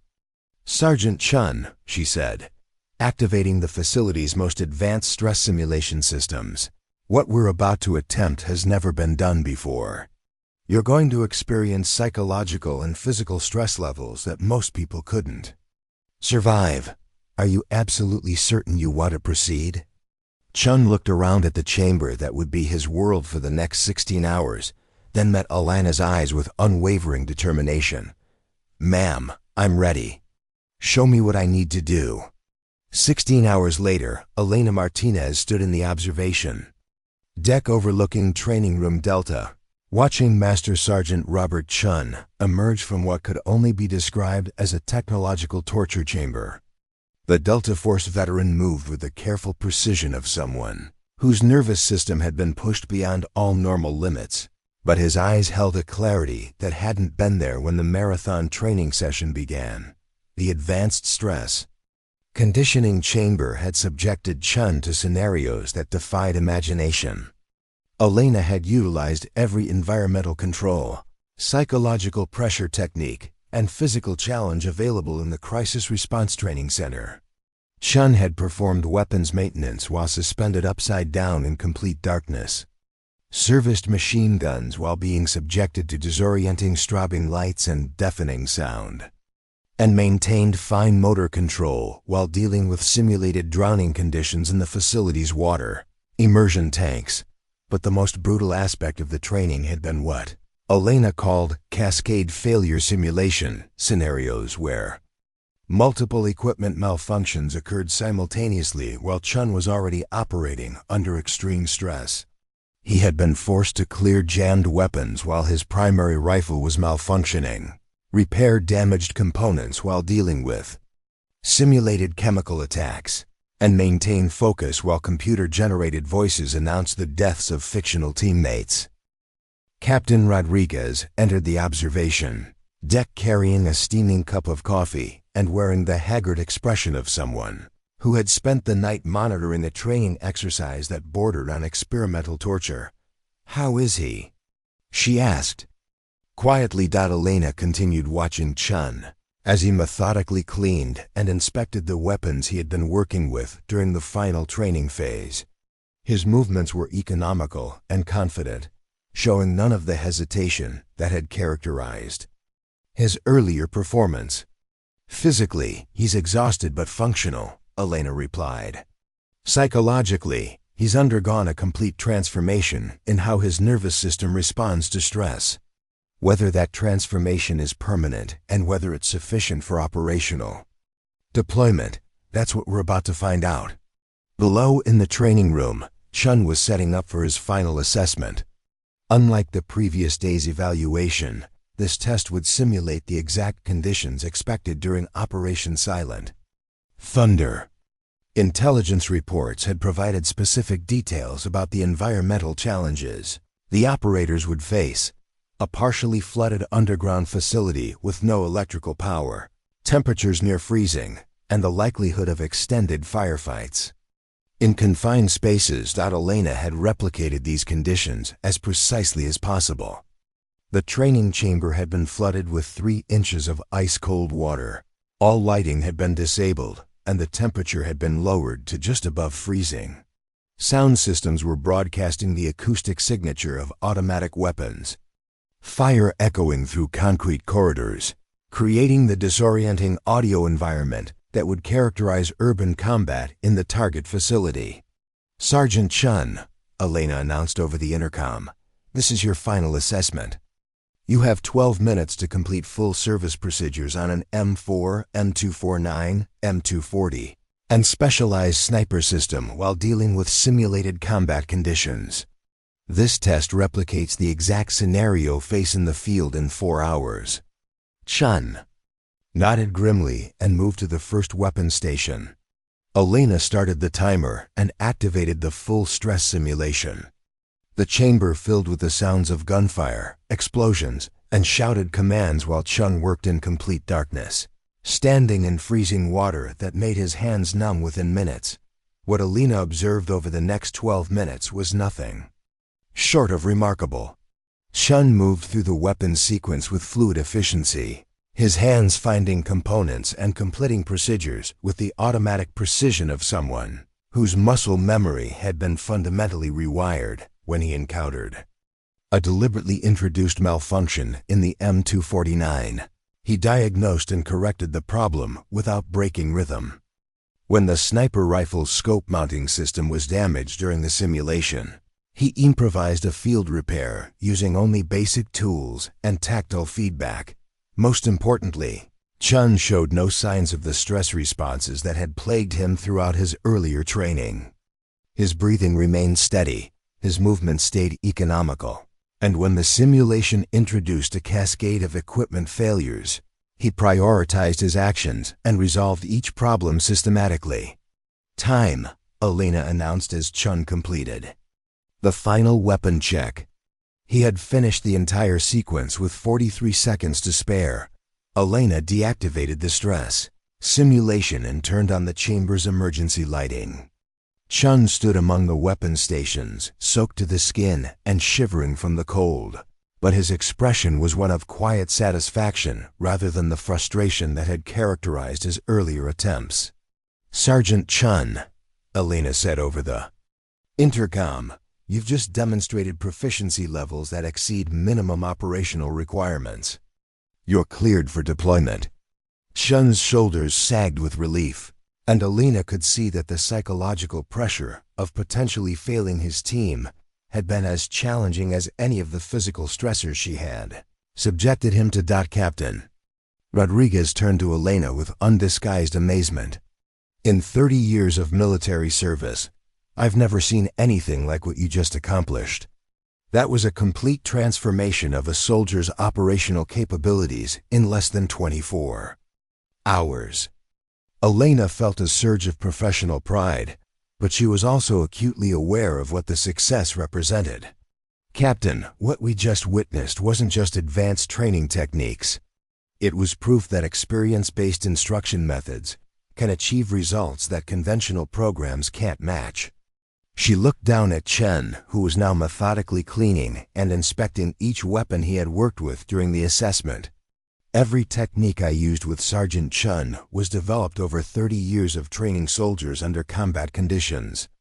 The psychological insights, the stress inoculation methods, the understanding of how human performance degrades under pressure, all of that comes from experience that can't be learned from textbooks or computer simulations." Rodriguez nodded thoughtfully. "The implications of this go far beyond just this mission. If these training methods can transform an operator's capabilities dramatically, they should be studied and replicated throughout Special Operations Command." Elena's radio crackled with an incoming transmission. "Master Sergeant Martinez, this is Colonel William Harrison from Special Operations Command. Please report to the briefing room immediately." Elena felt a moment of uncertainty. "Colonel Harrison's Reputation preceded him. He was known as a demanding perfectionist who had little patience for unconventional methods or unproven techniques.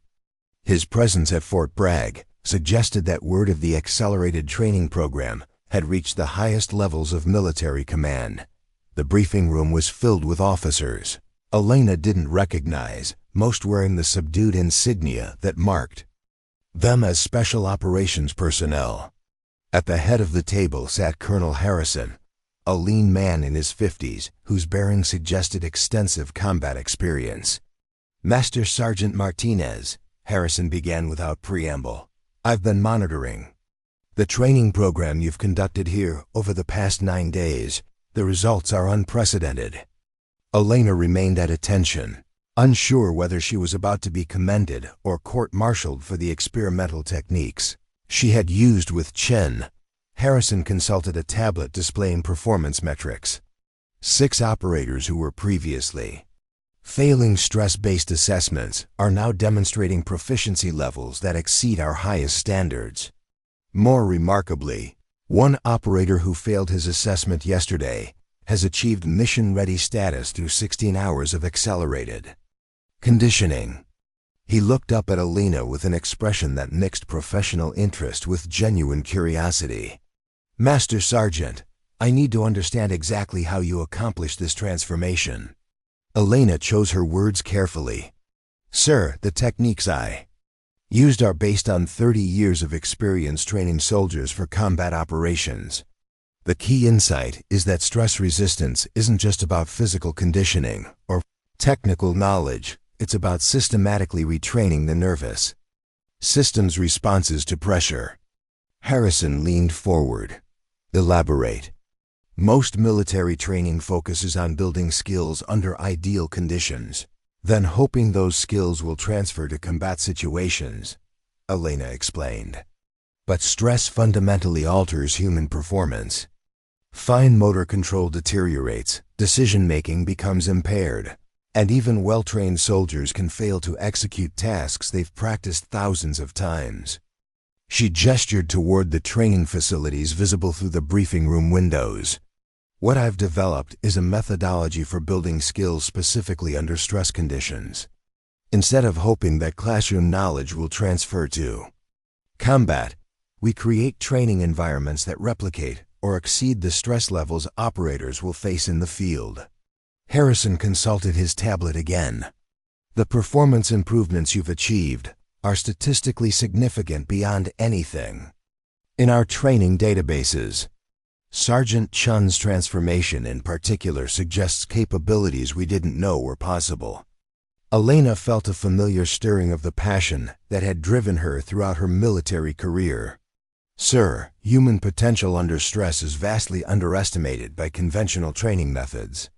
When you systematically condition someone's nervous system to function under extreme pressure, they can achieve performance levels that seem impossible under normal circumstances. And this methodology," Harrison continued, "is this something that can be taught to other instructors?" Elena nodded confidently. "Sir, I've documented every technique and developed training protocols that could be implemented throughout Special Operations Command. The key is having instructors who understand both the psychological principles involved and the practical application of stress conditioning methods." Harrison exchanged glances with the other officers around the table. "Master Sergeant Martinez, I'm going to be direct with you. The military has a problem. Our current training methods are producing soldiers who can pass standardized tests but fail under real combat conditions. We need instructors who can bridge that gap." Elena felt her pulse quicken as she sensed where the conversation was heading. "I'm establishing a new training facility," Harrison continued, "dedicated to developing advanced stress inoculation methods for special operations personnel.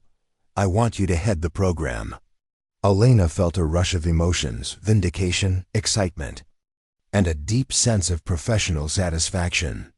After months of being told she was too old and too set in her ways to train modern soldiers, she was being offered the opportunity to establish an entirely new approach to military instruction.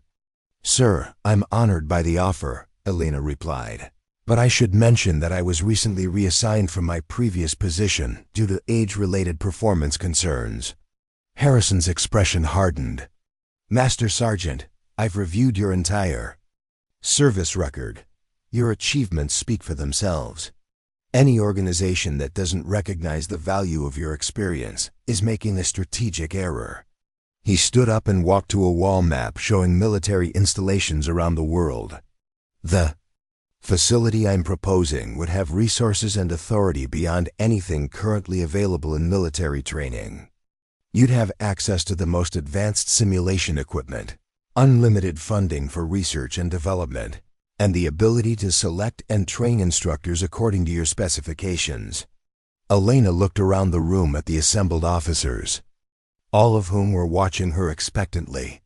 These were senior leaders who understood the critical importance of effective military training, and they were offering her the chance to revolutionize how the military prepared soldiers for combat.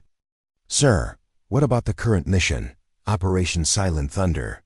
Harrison smiled for the first time during the briefing. The operators you've trained are deploying in 2 hours. Their performance during that mission will serve as the final validation of your training methods. If they succeed, and all indications suggest they will, your methodology will become the foundation for special operations training throughout the military. Elena thought about the 6 operators who were now preparing for deployment, particularly Chen, who had overcome seemingly impossible obstacles to achieve mission readiness. These men represented the culmination of 30 years of developing and refining training techniques that could mean the difference between mission success and catastrophic failure. Sir, I accept your offer, Elena said firmly. When do we begin? Harrison's smile broadened. Immediately. I want you to begin developing curricula and instructor training protocols while we establish the new facility. Your first class of instructor. Candidates will report for training in 6 weeks. As Elena left the briefing room, she reflected on the dramatic turn her career had taken. 9 days ago, she had been facing reassignment to a logistics position, dismissed as too old and outdated to train modern soldiers. Now she was being entrusted with establishing a revolutionary new approach to military training that could influence how soldiers were prepared for combat for decades to come.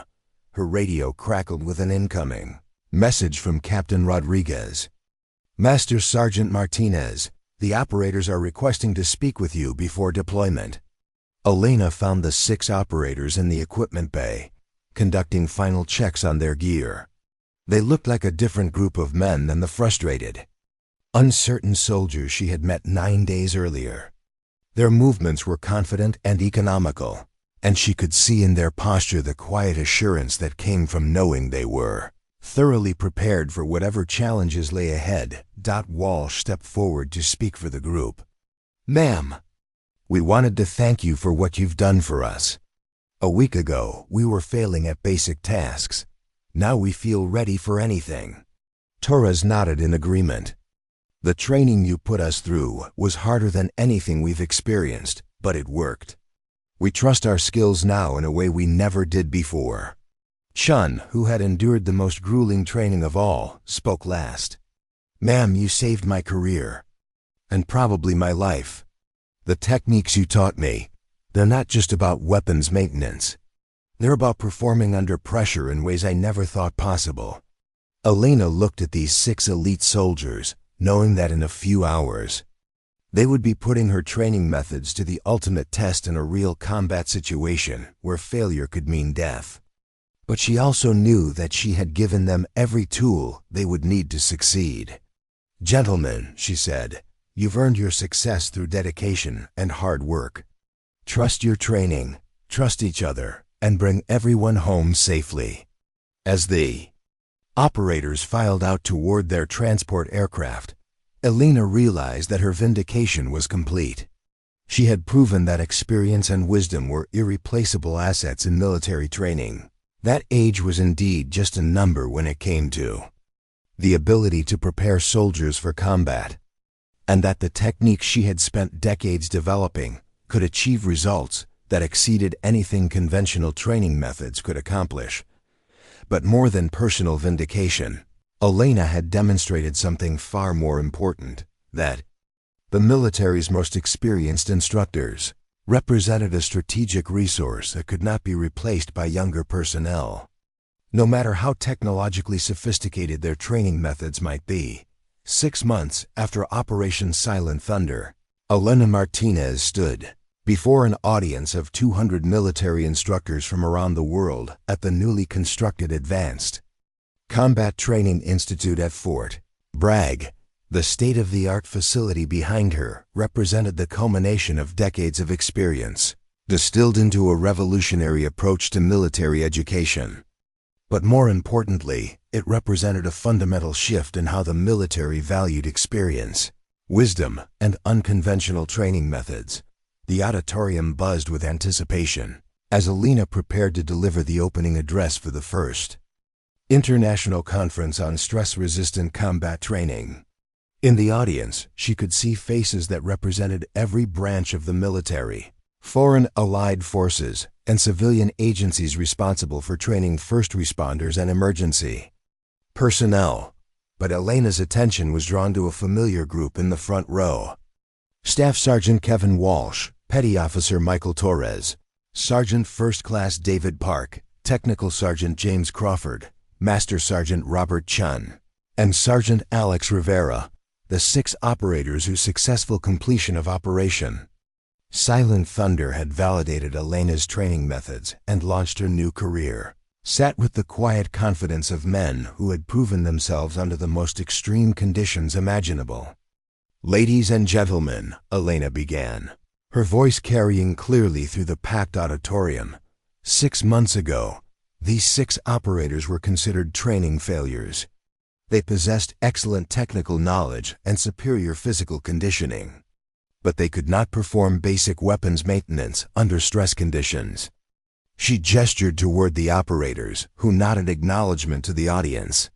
Today, they represent the gold standard for stress-resistant performance in special operations. Their transformation wasn't achieved through new technology, innovative equipment, or revolutionary theories.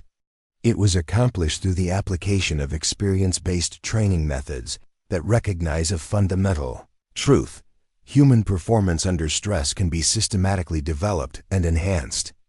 Elena clicked to her first slide, showing before and after performance metrics that documented the operator's dramatic improvement. The data tells a compelling story. Completion rates for complex tasks under stress improved by an average of 340%. Error rates decreased by 78%. Most importantly, these operators developed the ability to maintain peak performance under conditions that would have incapacitated them before training. Dr. Sarah Chun, a military psychologist from West Point who had traveled to observe Elena's methods, raised her hand. "Master Sergeant Martinez, can you explain the theoretical foundation for these improvements?" Elena had been anticipating this question. The academic community had been skeptical of her results, arguing that such dramatic performance improvements weren't consistent with established psychological research. Dr. Chun, traditional stress inoculation theory assumes that human performance under pressure is relatively fixed, that some people naturally handle stress better than others, and that training can only marginally improve these inherent capabilities, Elena replied. "My experience suggests that's fundamentally incorrect." She advanced to a slide showing brain scan images. "What we've discovered through collaboration with neuroscience researchers is that intensive stress conditioning actually rewires neural pathways. The operators' brains developed new connections that allow them to maintain fine motor control and complex decision-making even when stress hormones are flooding their systems." Colonel Harrison, who had been instrumental in establishing Elena's new position, stood up from his seat in the audience. "Master Sergeant Martinez, can you share the operational results from the mission that validated these training methods?" Elena had been waiting for this moment. Operation Silent Thunder remained classified, But the results had been so extraordinary that special authorization had been granted to discuss certain aspects of the mission's success. The operation involved infiltration of a hostile facility under conditions that perfectly matched our training scenarios, Elena explained. The operators encountered equipment failures, operated in complete darkness, dealt with extreme environmental conditions, and maintained their weapons while under direct enemy fire. She paused, making eye contact with the 6 operators who had lived through that experience. Every challenge they faced had been replicated and exceeded during their training. As a result, the actual operational conditions felt manageable compared to what they had practiced. The mission was completed with 0 casualties and 100% objective achievement. Lieutenant Colonel Maria Santos, commanding officer of the Army's Ranger Training Brigade, leaned forward with interest. What specific training modifications are you recommending for implementation across special operations units? Elena had spent months developing comprehensive training protocols based on her experience with the 6 operators. Colonel Santos, the key insight is that we need to reverse our traditional approach to military training. Instead of teaching skills under ideal conditions and hoping they transfer to stress situations, we need to build skills specifically under stress conditions. She clicked a detailed curriculum outline. This means conducting weapons training in darkness noise, extreme temperatures, and time pressure from the very beginning. It means introducing equipment failures during every exercise, so soldiers learn to adapt rather than rely on perfect equipment. Most importantly, it means understanding that stress tolerance isn't just about physical toughness, it's a learnable skill that requires systematic development. Master Sergeant Thompson, the same instructor who had ridiculed Elena at Fort Richardson 6 months earlier, stood up reluctantly. Elena had specifically invited him to attend the conference, not out of vindictiveness, but because she wanted to demonstrate that her methods could work with skeptical instructors as well as motivated students. "Ma'am," Thompson said, his voice lacking the confidence it had carried during their previous encounters, "I have to admit that I was wrong about your capabilities and your methods. What you've accomplished here challenges everything I thought I knew about military training." Elena nodded graciously. "Sergeant Thompson, skepticism is healthy in military training. We should always question methods and demand proof of effectiveness. What I hope this conference demonstrates is that we need to remain open to approaches that might seem unconventional but produce superior results." Thompson sat down, and Elena could see that her response had impressed the audience. Rather than humiliating someone who had previously dismissed her, she had used the moment to reinforce the professional principles that should guide military instruction. Dr. James Rodriguez, a researcher from the Naval War College, stood up with a question that Elena had been expecting. "Master Sergeant Martinez, critics have suggested that your training methods are too extreme and potentially dangerous. How do you respond to concerns about psychological trauma or physical injury?" Elena had faced this criticism repeatedly from military officials who were uncomfortable with training methods that pushed soldiers beyond traditional limits. "Dr. Rodriguez, that's an important concern, and one that I take seriously. Every training protocol we've developed includes extensive safety measures and medical monitoring." She advanced to a slide showing injury and psychological assessment data. "Over the past 6 months, we've trained 127 special operations personnel using these methods. Our injury rate is actually lower than conventional training programs, and psychological assessments show improved stress tolerance and confidence rather than trauma responses." Elena paused to let the data sink in. The key insight is that controlled exposure to extreme stress under safe conditions actually builds resilience. It's the unexpected, uncontrolled exposure to stress that causes psychological damage. Our training prepares soldiers for the realities they'll face in combat, making those realities feel manageable rather than overwhelming. Captain Rodriguez, who had been instrumental in bringing Elena to Fort Bragg, stood up to address the audience. I'd like to share some additional perspective on Master Sergeant Martinez's methods. Before working with her, our failure rate for advanced stress testing was running at 60%. Since implementing her training protocols, our failure rate has dropped to less than 5%. She gestured toward Alina with obvious respect. More importantly, the soldiers who complete this training report increased confidence, better performance under pressure, and improved job satisfaction. These aren't just better soldiers. They're soldiers who believe in their own capabilities. Alina felt a surge of professional satisfaction. The transformation of the Crisis Response Training Center had exceeded her most optimistic expectations, and the results were speaking for themselves. General Patricia Hayes, who had traveled from the Pentagon to observe the conference, rose from her seat.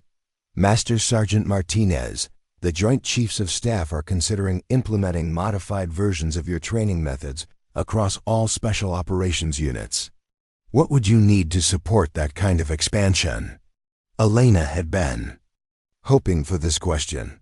The opportunity to influence military training on a national scale represented the culmination of her career ambitions. General Hayes' successful implementation would require 3 critical components, Alina replied.